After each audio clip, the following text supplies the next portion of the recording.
traders, Gary Wagner here just before 11 o'clock in Honolulu, 4 o'clock in New York on Thursday, 13th day of February 2014, and this is the daily report for gold and silver. We do have a nice dramatic up move in the precious metals across the board.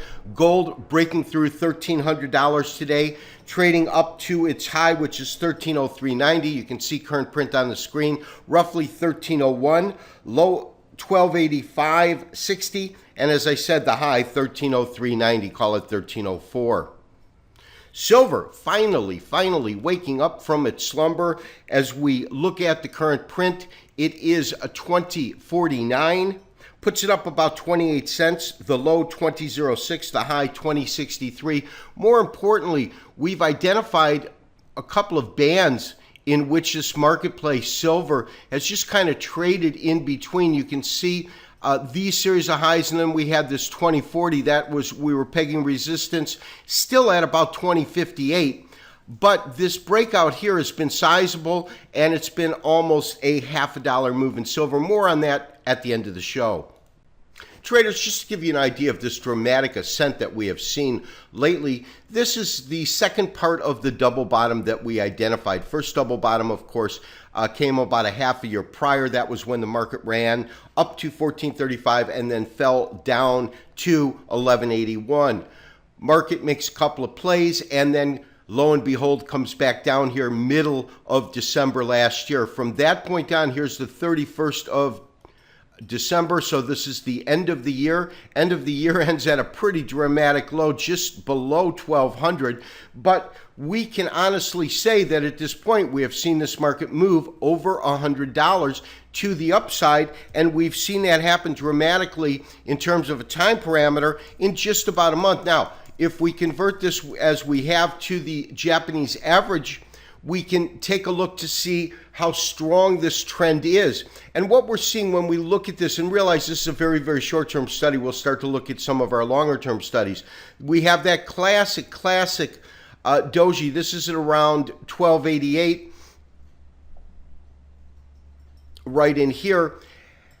And there's no doubt, since that point, we've seen this dramatic rise in the market. Of course, we are in this market considerably below that. We've raised our stops at this point to just below 65. You can't even see that on this short-term chart. We'll talk about adjusting our stops and where I think they could go, and that will be after a couple of charts. Now, we are looking at a 240-minute chart, standard candlestick format.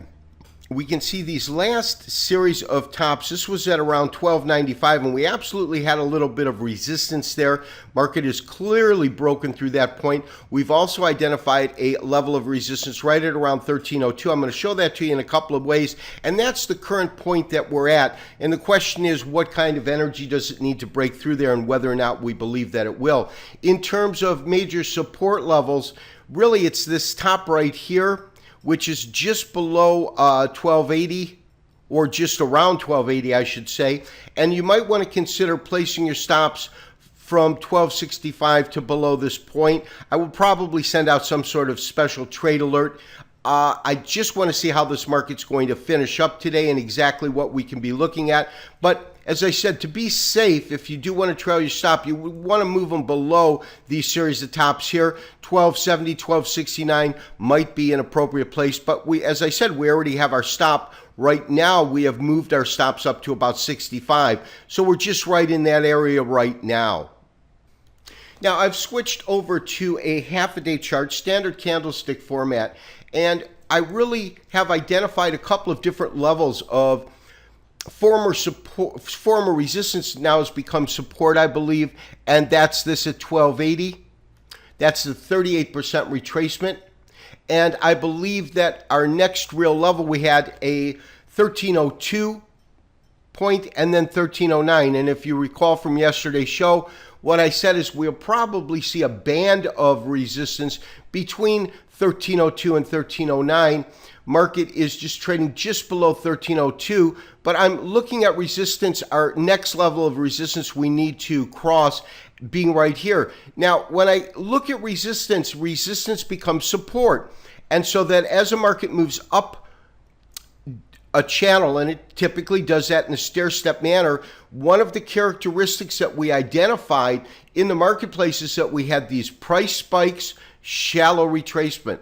Price spikes, shallow retracement. Here we got a little bit deeper of a retracement, but here you can see we get a very, very small spike down, sideways, market comes up, but then we get this shallow retracement. Now, we're not getting that right now. In fact, what we're getting is a period of spike or price ascents, I should say, followed by consolidation, then followed by another price spike, and then consolidation. That's what we have seemed to be witnessing over these last couple of days, first part of February.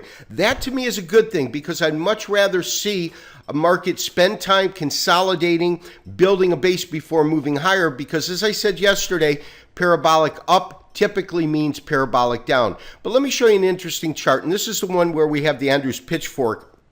And when you see where the market is relative to that, I think you'll see another technical piece of evidence showing we might have some resistance here.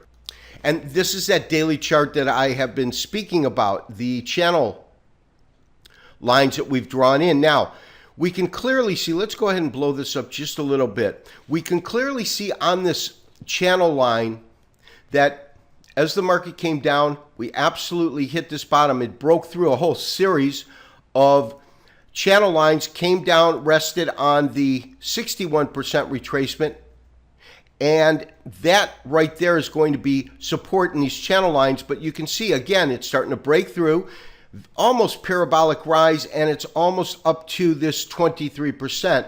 Again, the last time we hit the 23%, we went down. But the question is if we're going to return into this, whether it's a bear count counter trend or whether we've actually gone back into an impulse phase, we won't really know until after the fact, after we see it break through certain levels. But we could, I believe, easily see us clear this particular resistance line at this point. And as I said before, the price points that I'm looking for right now are right around here to a little bit higher, and we'll need to look at another chart to talk about our particular exit strategy. Now, I've gone ahead and pulled up our 2-day chart here. It is in Japanese average format. Let's see if we can't kind of enlarge that a little bit. 23% retracement, 1302.80. Current print, 1302.60, right around that point.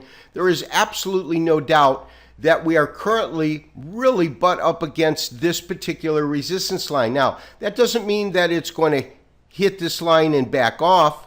However, at the same time, this is the point I would like to see it build a base, and I'd like to see an effective close or overseas trading kind of trade above that, and that to me would be an extremely bullish statement. Now, when we take a look at the various levels right now, we identify 1302, and then after 1302 is 1329. That's our 38% retracement. That's right in here.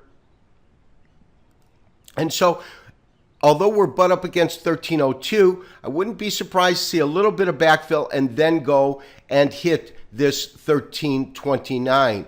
In terms of our wave count, what is important is that we have seen this dynamic breakout above the long-standing resistance. That to me is probably the most critical thing that we've witnessed here.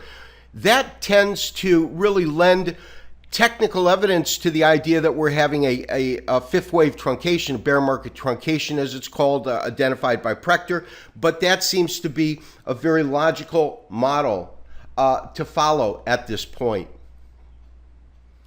Now, traders, I've pulled up a 3-day chart, and this is the 3-day chart that has minor and major fib retracement sequences or ratios in which we've identified different areas, 1301. And again, we look at these different harmonics, 1292, 1295, we are above that. And that to me is pretty significant because it is a harmonics. And to me, harmonics, as we talked about yesterday, I believe lend more weight to any of these individual lines. That's why I have so many of these different time sequences so that we can look for the harmonics. And so the fact that we're going to close above that 1302 to me is fairly minor in terms of resistance. Right now, real resistance is around 1329 as we identified. Now, most importantly, if we see the market build a base and begin to effectively trade above 13, what I would look to do is trail our stop up to about 1295. As I said, I kind of want to see where this market wants to close. There is some time left, and it is trading definitively up near the highs right now at around 1302, 1301, right in that area. Now, when we look at silver, we've had some dramatic price climbs, but at the same time, let's go ahead and blow that up. You can see, and this is, of course, is a very, very long-term weekly. Look at these lows that we had. Let's remove the Japanese average so that we get a better idea of true opens and closes. And when we look at it through this particular mode, meaning a straight candlestick in a weekly, you can see that for the second week, we've really had these predominant green candles. And what I do like about this market right now, and I'm just looking at body size rather, or the bodies themselves, not necessarily the wicks or the tails, we have definitively at this point traded effectively above these bodies. I'm looking at these real bodies here and here, effectively traded above that second week in a row. And this to me could signal a real nice breakout to the upside in silver. I've been very, very hesitant to recommend getting into silver. That might change over the next couple of days. This has been Gary Wagner, wishing you as always good trading. We'll talk to you tomorrow on Friday for the weekly review. Bye-bye.